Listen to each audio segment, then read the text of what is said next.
अच्छा जी, पहले आप लोग ये वीडियो देखें। मर्द अगर किसी औरत से मोहब्बत करता है तो फिर तोड़ नहीं पाता है। मर्द की मोहब्बत का अगर आपको अंदाजा लगाना है तो आप इस चीज से लगा सकते हैं कि वो मर्द जो किसी भी औरत को अपनी मनपसंद औरत समझता है या उससे मोहब्बत करता है, वो उसे अपनाता है, उसको इज्जत देता है, उसको अपना नाम देता है, उसको अपने। ये तो वीडियो आपने देखी है, मैडम फरमा रही थी कि जो मर्द मोहब्बत करता है वो इज्जत देता है, जलील नहीं करता, और जिसने जलील करना हो जाहिर सी बात है वो मोहब्बत नहीं देता। मेरा ये सवाल है मैडम, इसमें कौन सी इतनी बड़ी रॉकेट साइंस थी कि जो शख्स मोहब्बत करता है वो जलील नहीं करता? क्योंकि ये तो वो बात है जो हर माँ अपने 5 साल के बच्चे को भी समझा देती है। बल्कि देखिए, ये तो एक नेचुरल से, एक कुदरती एक बात है, ये हर इंसान को पैदाइशी तौर पे पता है कि जो मोहब्बत करता है वो जलील नहीं करता। मुझे लगा अगला जुमला ये होगा कि जो बंदा चाय पीता है ना वो कप में ही पीता है, बोतल में नहीं।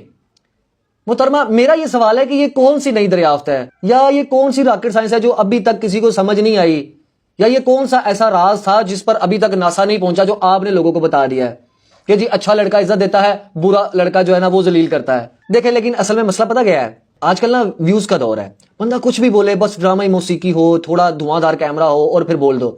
जो मोहब्बत करता है वो थप्पड़ नहीं मारता। देखिए, मजाक अपनी जगह, मगर हकीकत यह है कि हमने बातों को तमाशा बना दिया है। नसीहत भी अब व्यूज की भूख में जो है ना वो ढल चुकी है। जो चीखे वो हीरो बन जाता है, जो सच बोले वो अदाकार लगता है।